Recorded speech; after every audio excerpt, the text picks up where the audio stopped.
Welcome to No Man's Tactical. I'm Dennis Weimer, your host, owner, and director of training. Today we're going to continue on with our Knowledge is Power series. We're going to talk about the Liberty Safe fiasco. How Liberty Safe gave a combination to some FBI agents to break into a customer safe. Well, I'll start out by saying I don't really care about the legality of that. We're not going to discuss that today because there's lots of questions and Liberty's not being forthcoming about what they did or didn't do.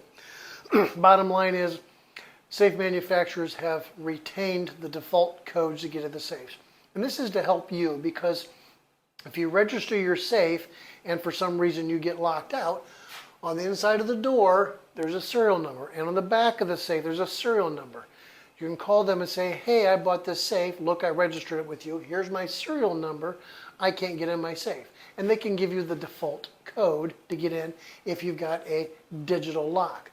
Now, these digital locks, you've got to think of this keypad as a keyboard, meaning the combination is not stored in this. The combination is stored in the lock itself. And this is the basic lock of what they look like. Now, it's battery powered from the keypad, as we know, but the combination is stored in here. When you change your combination, it's changed to here. The default code to get into most safes is 123456. That's the factory setting for the store setting. When you get it home, you change it to whatever you want.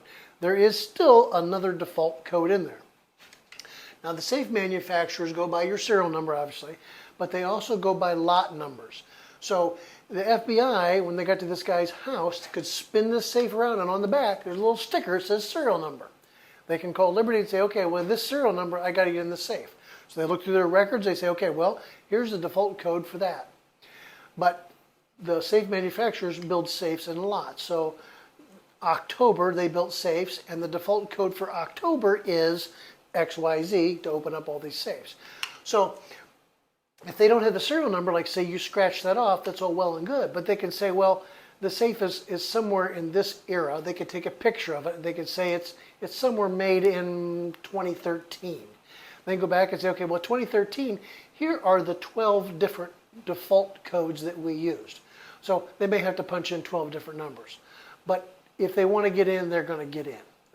If you want to get away from that, then what you would need to do is change your lock, change the locking mechanism so that they do not have any default codes to get into it.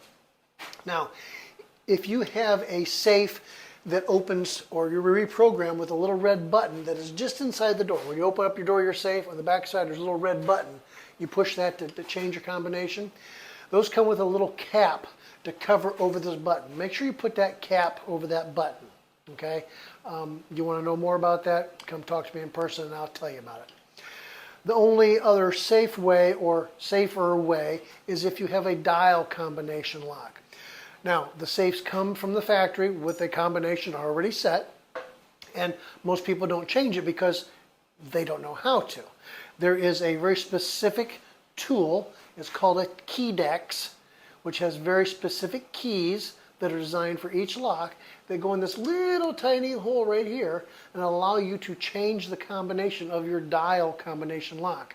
You can call a locksmith or you can call me and I can come out and change the combination for you. So if you change that combination, now they don't have access to it. But what you've got to remember is that if the FBI wants to get into a safe, they're going to call a locksmith. Our safes are designed to keep the common folk out, the common bad guy out. A locksmith is going to get into a safe pretty quickly. Doesn't matter how high-end your safe is, a competent locksmith with competent tools is going to get into the safe. Of your digital locks, this is what it looks like on the inside. It's generally right behind the keypad or right behind the dial. But they've got a tool they can plug into the keypad here and it will go through all the possible combinations to get in. Now, if you have a dial combination safe, a locksmith can use what's called an auto dialer, and this hooks to the safe, attaches to the dial, and will dial all the possible combinations until the safe pops open. So these are very expensive to have, but if a locksmith needs it and the FBI wants to get into it, they're going to use your tax dollars to pay to get into it. So the moral of the story is your safe is not as safe as you think it is. The only safe place is where they're not going to find it. Any questions about safes, give me a call. Always remember ABCs. Always be carrying. Have a great day.